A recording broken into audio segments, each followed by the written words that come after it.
What is a B+ box and how do I consider whether machine automation is best?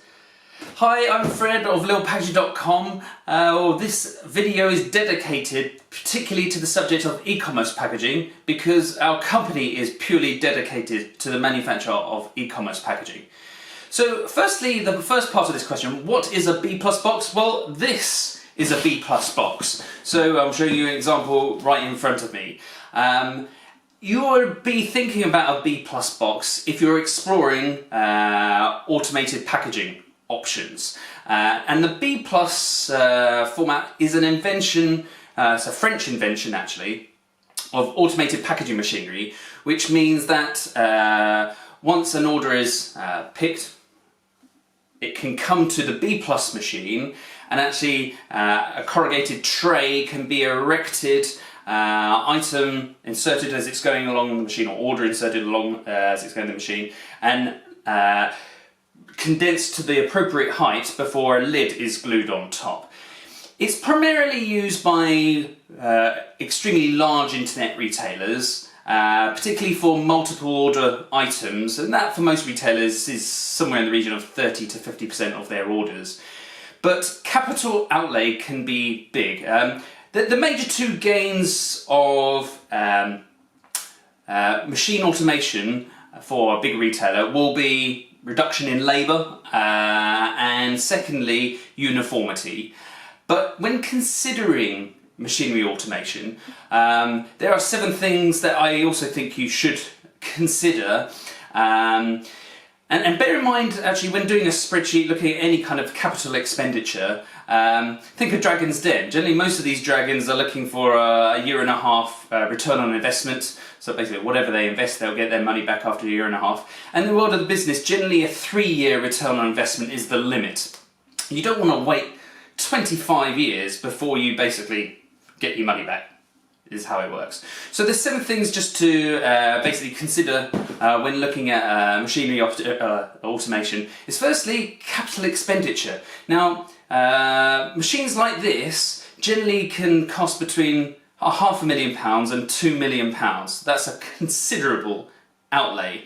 So you need to be sure that there's lots of labour to be saved in that kind of level of outlay. And it goes to the top end depending on how many basically applicators and kind of erectors you've got coming into this beast. Second thing is that actually, as a rule of thumb, packaging spend generally goes up 35% as a result of using packaging automation. So take it for example here, this is a separate tray and a separate lid, and of course the machine is going to use a lot of glue in basically gluing this lid all around the 4 edges of your tray. So do consider that. The other thing that tends to be a crunch for e-commerce companies, that it can be, or lack flexibility for spikes in demand.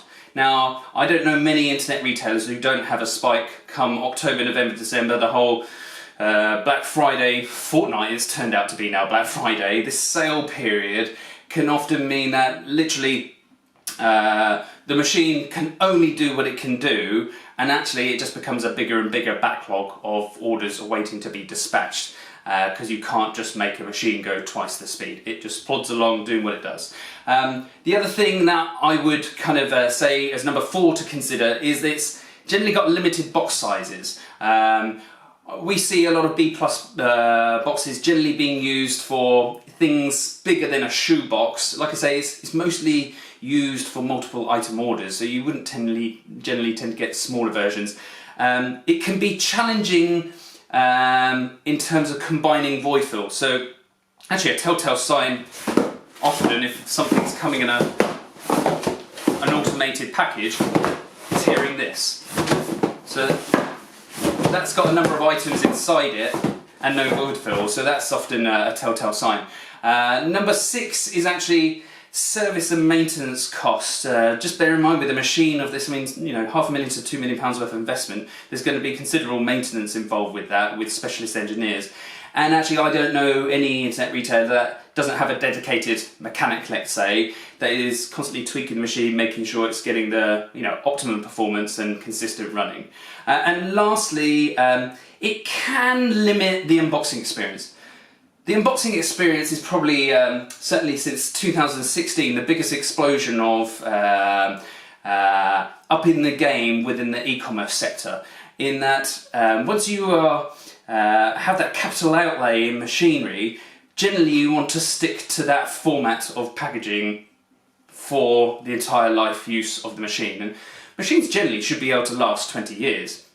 So while artwork can change, the format of the design of packaging cannot. So it wouldn't be possible to have a big hinge lid opening on this, like you know, like some of these ones you see behind me here. That said, like I said at the start of this, it can give great uniformity. I like the fact that this box in particular doesn't have the ugliness of plastic tape that you'd get with a hand-packed box. I also think here John Lewis have done a great job of optimising print with basically brown out text. I don't know if you can see this, and brown out artwork. In fact, click a video up here. I've got a separate one on what is brown out, white out.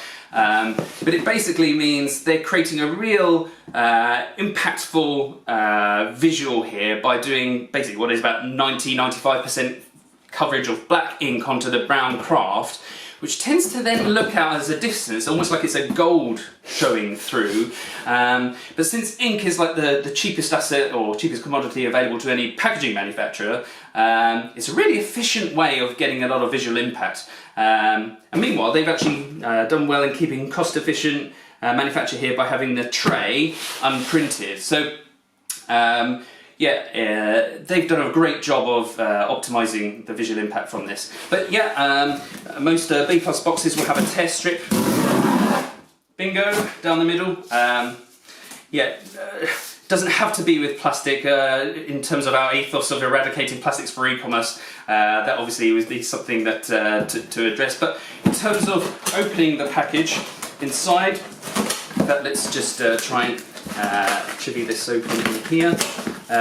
So you can see a slight perforation, like this.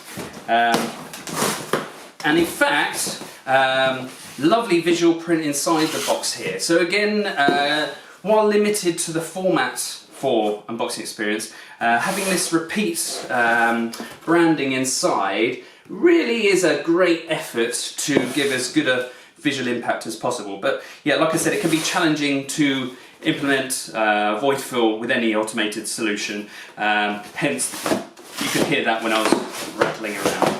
So hopefully that's given you a good flavour for machine automation and what is a B+ box. I hope you've enjoyed this video. Please, I'd love you to love and like and subscribe. Love is even better. There isn't a button for that, unfortunately. But yeah, thanks for watching. Mail happy.